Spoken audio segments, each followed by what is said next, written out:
كتير مش متأكدين إذا كان مورينيو بدأ مسيرته كلاعب أو لأ، وإزاي شاب برتغالي بسيط قدر يبقى واحد من أعظم المدربين في تاريخ كرة القدم، وإزاي الراجل اللي كسر أوروبا وأحرج أساطير التدريب لقي نفسه بيتنقل بين أندية كتير، مرة فوق القمة ومرة تحت الضغط. من لحظة ما اتولد مورينيو ما كانش ماشي في طريق عادي، حياته كلها كانت استعداد لمعركة طويلة مع الكرة، من أول بيتهم لحد أعظم ملاعب كرة القدم. بس قبل ما يحفر اسمه في التاريخ، الحكاية بدأت من جوه البيت مع أبوه اللي كان أول مدرب وأول قدوة وأول سبب إنه يبقى سبيشال بالطريقة اللي احنا عارفينها. فما تنسوش تعملوا لايك وشير وسبسكرايب ويلا بينا.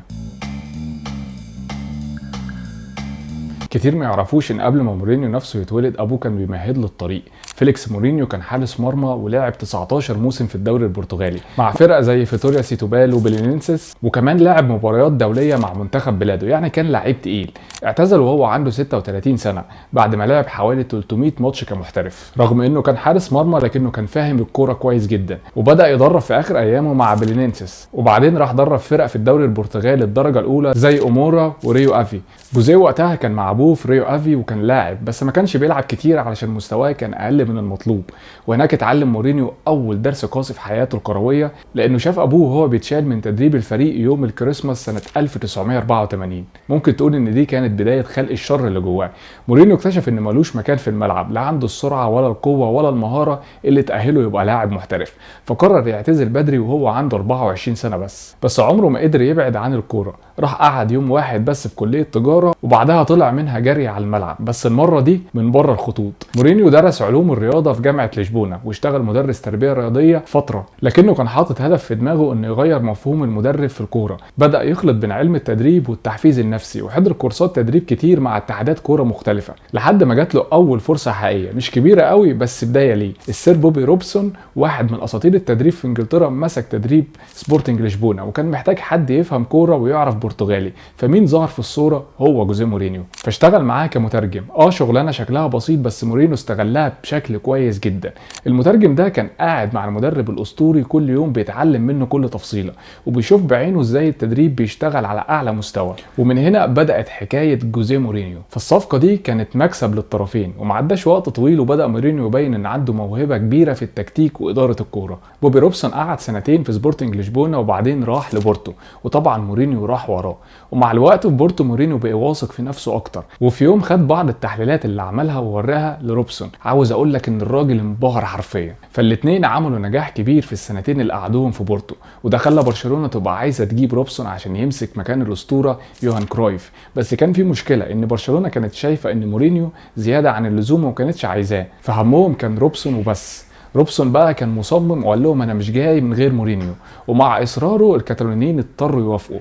وفي كامب نو مورينيو بقى ليه دور اكبر وبدا يترقى لحد ما بقى مساعد المدرب، وطبعا مرتبه زاد جامد ووصل ل 300 الف جنيه استرليني في السنه. وفي نفس الوقت اللي مورينيو انضم فيه لبرشلونه كان فيه لاعب شاب اسمه بيب جوارديولا، وكان وقتها في عز مستواه كلاعب وسط دفاعي من الطراز الاول، وكان محبوب جدا من الجماهير. وخلال فتره مورينيو في برشلونه ما كانش فيه اي علامه ان الاثنين دول هيبقوا في يوم من الايام اعداء في عالم التدريب، بالعكس كانوا قريبين جدا من بعض وشبه الاخوات حرفيا. حتى بعد ما برشلونه كسبت نهائي كاس الكؤوس الاوروبيه سنه 1997 قدام باريس سان جيرمان، اول واحد حضن مورينيو كان جوارديولا. بس بعد كده بيب في 2011 قلل من اهميه العلاقه دي وقال كنا بنتكلم لما نبقى محتارين في حاجه بنتبادل افكار، لكن مش شايف ان دي حاجه مهمه قوي. هو كان مساعد مستر روبسون وانا كنت لاعب وخلاص. روبسون ومورينيو ما قدروش يكرروا نفس النجاح اللي عملوه في البرتغال، وده خلى برشلونه تمشي روبسون بعد سنه واحده بس. اللي جه مكانه كان الهولندي لويس فان خال، لكنه قرر يحتفظ بمورينيو كمساعد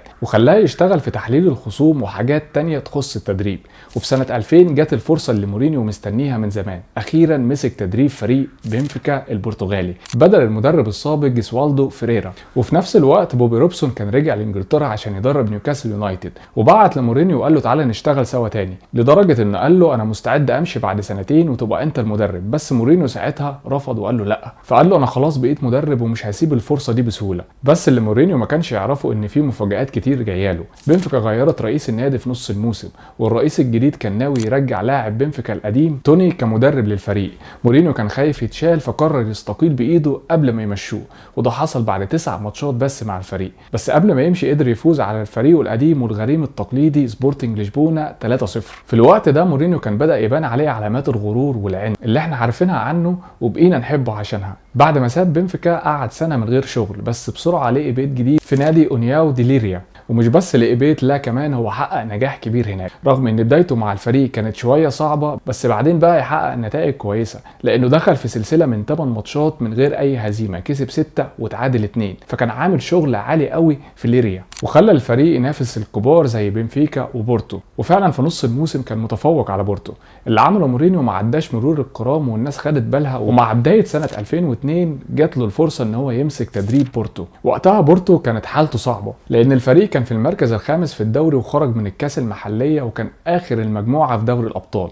يعني باختصار كانوا جايبين مورينيو عشان يتحمل الغلط او كانوا عندهم امل كبير في المدرب الغريب ده. بس اللعبه اللي لعبتها الاداره جابت نتيجه، مورينيو قلب موسم بورتو تماما وخدهم للمركز الثالث وضمن لهم مكان في دوري الابطال الموسم اللي بعده بعد سلسله قويه من 15 ماتش كسب فيهم 11. وبعد الموسم ده غرور مورينيو بقى في السماء وقالها صريحه السنه الجايه انا هخلي بورتو ابطال، وفعلا الراجل وفى فبعد سنين من المشاهده والتعلم مورينيو قدم حاجه شبه المعجزه. في موسمه الثاني مع بورتو ركز مع اهم اللعيبه في الفريق وجاب صفقات دعمت التشكيل الاساسي زي ديكو باولينيا وكارفاليو، ما كانش بيهزر لانه كان شايفها انها فرصته الوحيده انه يثبت نفسه وكان رايح ياخد كل حاجه. وفعلا كسب الدوري البرتغالي وسبق بنفيكا اللي في المركز الثاني ب 11 نقطه، ولو ده مش كفايه فهو كمان كسب فريقه القديم ليريا في نهائي الكاس المحليه. بس ده كله كان مجرد البدايه، فمورينيو عمل التريبل لانه كسب الدوري وكسب الكاس وكسب كاس الاتحاد الاوروبي بعد ما هزم سيلتيك في النهائي. بس حتى ده ما كفاهوش، مورينيو شايف نفسه احسن مدرب في العالم وكان لازم يثبت ده. في الموسم اللي بعده كسب السوبر البرتغالي وهزم ليريا تاني، وبعدين دخل الدوري وخرج منه من غير اي خساره على ارضه وحقق سلسله 27 ماتش من غير اي هزيمه، وخد الدوري قبل ما يخلص ب5 اسابيع. لكن اللي جاي كان اعظم بكتير، مورينيو كسب اهم بطوله في اوروبا كلها، دوري ابطال اوروبا، هزم موناكو 3-0 في النهائي وفاز باغلى كاس في القاره العجوز. وفي الطريق هزم فرق تقيله جدا زي مانشستر يونايتد وليون، والماتش اللي فعلا قدم مورينيو للعالم كان قدام مانشستر يونايتد. هناك بقى الكل عارف ان في نجم جديد في عالم التدريب. بس فرحه بورتو ما طولتش، مورينيو اعلن ان نهائي دوري الابطال هو اخر ماتش ليه مع بورتو. الراجل كان رايح على حاجه اعظم، في ايه ممكن يعدي اللي عمله مورينيو مع بورتو. العالم كله كان مستني ومترقب، وفوزه على مانشستر يونايتد بتاع فيرجسون كان زي اعلان غير مباشر عن اللي جاي. مورينيو دخل الدوري الانجليزي وهيبقى مدرب تشيلسي، وطبعا اول ما دخل باسلوب مورينيو المعتاد، تقيل ومليان ثقه، وبقى اول مدرب برتغالي يدخل البريمير ليج وجاي لهدف واحد، انه يكسب الدوري. تشيلسي وقتها كان بقاله 50 سنه ما خدش الدوري، ورومان ابراموفيتش مالك النادي زهق من الصيام ده، كان عارف ان مورينيو مغرور ومثير للجدل، بس رمى فلوس على مدرب هو عارف انه عطشان للبطولات. زي ما عمل مع بورتو، مورينيو بص جوه الفرقه ولقى ان التشكيله سيئه جدا، خصوصا ان المدرب اللي كان قبله كان صرف جامد. بس مورينيو شاف انه ناقصهم حاجه مهمه وهي الشخصيه، ودي الحاجه اللي عمرها ما كانت ناقصه من مورينيو. فمورينيو مشى 9 لعيبه من الفريق في اول موسم، والباقي كانوا عارفين انهم لازم يكونوا جامدين جدا عشان يفضلوا في الفرقه. مورينيو جاب معاه اسماء تقيله زي بيتر تشيك وتياجو ودروجبا، وكمان لعيبه من ايام بورتو زي كارفاليو وباولو فيريرا، عشان الموسم يبدا باول خصم وهو طبعا السير أليكس فيرجسون. الماتش ده كان نار من اوله، بس مورينيو خرج كسبان. بعد 8 ماتشات تشيلسي كان في المركز الثاني بفارق نقطتين بس عن الصداره. فطريقه مورينيو كانت بسيطه جدا، الهجوم بيكسبك ماتش بس الدفاع هو اللي بيكسبك بطوله، وفرقته كانت دايما بتقفل المساحات وتكسب غالبا بفارق هدف واحد بس. وفعلا في اول موسم ليه مع تشيلسي كسب كاس الرابطه في نهائي مثير للجدل، واتطرد من على الخط عشان اسكت جماهير ليفربول، بس جماهير ليفربول خدوا بطارهم وخرجوا تشيلسي من نصف النهائي دوري الابطال بهدف مشكوك فيه، وحرموه من حلمه انه ياخد دوري الابطال مرتين ورا بعض. بس التعويض جه بسرعه لان مورينيو خد الدوري الانجليزي، اول دوري لتشيلسي من 50 سنه، وساب بصمته من اول موسم، اكتر عدد نقاط في تاريخ الدوري الانجليزي وقتها واقل عدد اهداف دخلت في الفريق. بس كالعاده مورينيو عمره ما بيكتفي، ولسه كان في اكتر. في الموسم اللي بعده تشيلسي اكتسح كل الفرق وكسب الدوري تاني على التوالي، وبكده مورينيو بقى كسب 4 دوريات على التوالي مع بورتو وتشيلسي. وعايز اقول لك ان بعد ما اخذ ميداليه الدوري راح للجمهور ورماها لهم، فجابوا له واحده تانية قام رماها برضه للجمهور، وكان بيقول للجماهير الكاس دي ليكم مش ليا. فتشيلسي مع مورينيو كان فريق ما بيعرفش يخسر، وفي موسمه الثالث كسبوا الكاس المحليه كمان. بس بدأت الإشاعات تطلع، ناس بتقول إنه هيمشي من النادي بسبب مشاكل مع الإدارة. مورينيو ساعتها طلع وأنكر، بس كان واضح إن الموضوع مؤثر على الفرقة لأن الأداء كان بدأ يهبط. رغم كده الفريق شد حيله وكسب الاف اي كاب اللي هو كاس انجلترا قدام مانشستر يونايتد في ويمبلي. وفي السنة اللي بعدها مورينيو ساب تشيلسي وساب الفرقة وهو أسطورة. مورينيو بعد ما ساب تشيلسي كان بيدور على تحدي جديد يفرغ فيه عبقريته. طلعت اشاعات ان برشلونة عايزاه يرجع تاني للكامب نو، والراجل كان مستني اللحظة دي بحماس، بس اللي حصل قلب كل حاجة. التفاصيل لحد النهاردة مش واضحة قوي، بس الحكاية بتقول ان يوهان كرويف اقنع ادارة برشلونة انهم يختاروا الشاب بيب جوارديولا بدل المغرور مورينيو. كرويف قال ان بيب انسب للنادي الاسباني العريق، وساعتها جوزيه اتركن على الرف، ودي كانت القشة اللي قسمت ظهر البعير. مورينيو اتوجع قوي من اللي حصل واخد تكتيكاته وراح بيها على ايطاليا، وهو حالف انه ياخد بالطار بعد ما برشلونة رفضوه. وصل هناك عشان ينقذ انتر ميلان اللي كان شكله اقرب لفريق دار مسنين من انه ينافس على بطولة. بس الراجل عمل شغل كبير من اول موسم، كسب السوبر الايطالي والدوري كمان. بس جماهير الانتر كانوا عايزين اكتر، كانوا زهقوا من ان منافسيهم بيكسبوهم في اوروبا، وكان نفسهم يحسوا بطعم المجد الاوروبي. الموضوع ما كانش سهل خالص، النجوم الكبار زي ادريانو وكروز وفيجو وكريسبو كانوا ماشيين، فحتى الحلم بدوري الابطال كان شكله بعيد جدا. بس مورينيو كان عنده خطط تانية بمغامرة خلت اوروبا كلها تفتح بقها، فجاب 3 لعيبه ما حدش كان متوقعهم، هو دييجو ميليتو وصامويل ايتو وويزلي شنايدر. وصدق او ما تصدقش الفريق ده مع مورينيو كسب كل حاجه. انتر كسب تشيلسي وسيسكا موسكو وبرشلونه واخيرا بايرن ميونخ عشان ياخد دوري الابطال. وفي نفس الموسم كسب كل بطوله محليه في ايطاليا ووصل للثلاثيه التاريخيه. موسم خرافي ما حدش يقدر ينكره. بس زي ما اتعودنا مورينيو دايما بيسيب الفريق اللي بناه بعنايه عشان يروح على مجد اكبر. المره دي كان رايح على اسبانيا، بس مش لبرشلونه، لا هو كان رايح عشان يدمر برشلونه. فانضم لريال مدريد في صيف 2010، والعالم كله كان قاعد بيتفرج وهو داخل السانتياجو بعد موسم عظيم مع الانتر. مورينيو كانت مهمته انه يرجع مجد ريال مدريد تاني، ومن اول مؤتمر صحفي قالها بصراحه انا مش جاي اكون رقم 2، انا جاي اكسب. ومن هنا بدات مرحله كلها جراءه وثقه في النفس. ريال مدريد مع مورينيو كان بيلعب كوره شرسه وفعاله، بيهيمن على الخصوم وبيكسب بطولات، بس معاها كانت الجدل والضجه دايما حاضره. اسلوب مورينيو الهجومي في المؤتمرات الصحفيه كان بيشد الانتباه، كان دايما بينقل الضغوط من على لاعيبته لنفسه بتصريحات ناريه محسوبه. وفي وسط كل ده كان في صراع كبير بيكبر يوم ورا التاني، الكلاسيكو والمواجهه الناريه ضد برشلونه. الماتشات دي ما بقتش كوره وبس، دي بقت معركه بين مورينيو وجوارديولا عشان مورينيو يدخل اول كلاسيكو ليه ويخسر 5-0 قدام جوارديولا. النتيجه كانت كارثيه، ورئيس ريال مدريد فلورنتينو بيريز قال ده اسوأ ماتش في تاريخ النادي. ومن ساعتها مورينيو دخل في سلسله فضايح، اولها غرامه 33,000 باوند عشان قال الونسو وراموس ياخدوا كروت صفراء متعمده قدام اياكس في دوري الابطال. وبعدها بكام يوم كسب نهائي الكوبا ديل ري قدام برشلونه، بس بعدين خسر تاني قدامهم وخرجوا من دوري الابطال. وبعد الهزيمه دي مورينيو دخل في مود غريب جدا، وصل لدرجه انه اقنع اوزيل يسيب صاحبته وقال له انها ماشيه مع لعيبه تانيين. فالدوشه حوالين مورينيو ما وقفتش، بس البطولات كمان ما وقفتش. في 3 مواسم مع ريال مدريد كسب الدوري الاسباني وكاس الملك والسوبر الاسباني، بس اداره مدريد كانت جايباه عشان يعمل حاجتين، انه يكسر برشلونه ويكسب دوري الابطال. وعايز اقول لك هو فشل في الاثنين، فمش غريبه لما اتشال من منصبه في 2013. جوزيه مورينيو رجع لتشيلسي تاني، والرجوع ده كان الكل مستنيه لانها كانت ولايته الثانيه مع البلوز. جمهور تشيلسي كان متحمس جدا، وكانوا بيأملوا انه يرجع يحقق نفس الانجازات اللي عملها من 2004 ل 2007. وفعلا مورينيو ما ضيعش وقت واعلن عن نفسه من اول يوم، وقال انه جاي يبني فريق قوي ومنافس. وساعتها سمى نفسه السعيد بدل من السبيشال في المؤتمر الصحفي بتاع رجوعه. وفي ولايته الثانيه تشيلسي بقى نادي قوي بيخاف منه كل الفرق في الدوري الانجليزي.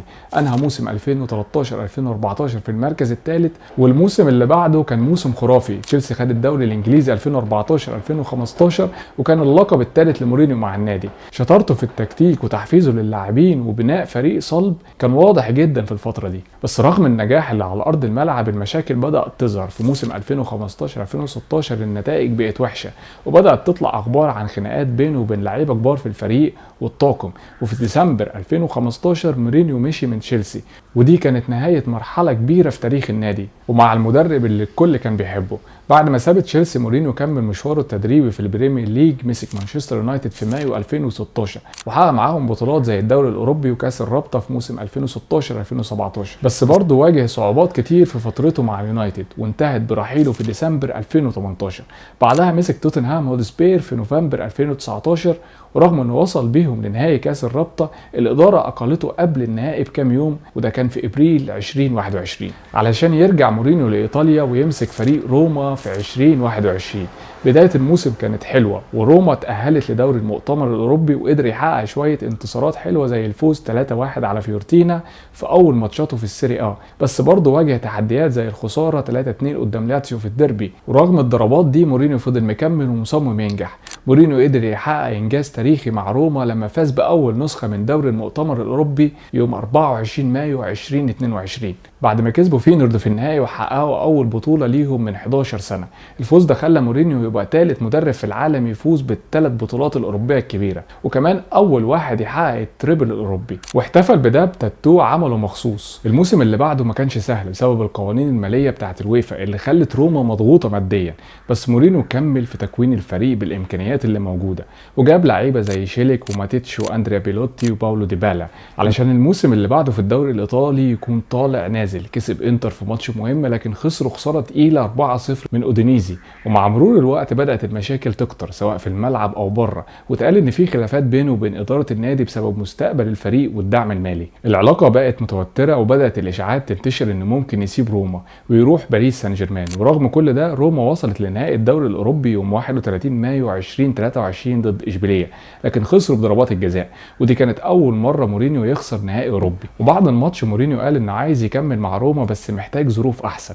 الموسم الثالث كان أصعب بكتير، الفريق قرب من منطقة الهبوط رغم إنه كسب إمبولي 7-0 في ماتش تاريخي، بس النتائج السلبية كانت كتير، والخروج من الكوبا إيطاليا ومن الدوري زود الضغط، وفي الآخر النادي قرر يمشيه يوم 16 يناير 2024. مورينيو قلب صفحة وبقى حر بالسوق، وكان الكل بيسأل ايه الخطوة الجاية بتاعت مورينيو، فدخل التلفزيون وبدأ يظهر كمحلل فني في نهائي دوري الأبطال، وده كان على قناة TNT سبورتس. فمورينيو كان بيحاول انه يكون على طريق العودة السريعة للمشهد الكروي. بعد كده أهل نفسه بشكل رسمي للرجوع للملاعب، وخاض مفاوضات مع الفريق التركي فنربخشة علشان في يونيو 2024 فنربخشة بتعلن رسميا توصلهم لاتفاق مع جوزيه مورينيو لتولي تدريب الفريق لمدة سنتين. موقف مورينيو قبل كده كان واضح، وهو رفض عروض ضخمة من السعودية ورفض تدريب منتخب البرتغال رغم انه كان حلمه انه يدرب منتخب بلاده، واكد انه عايز شروط عادله في اي وظيفه جديده.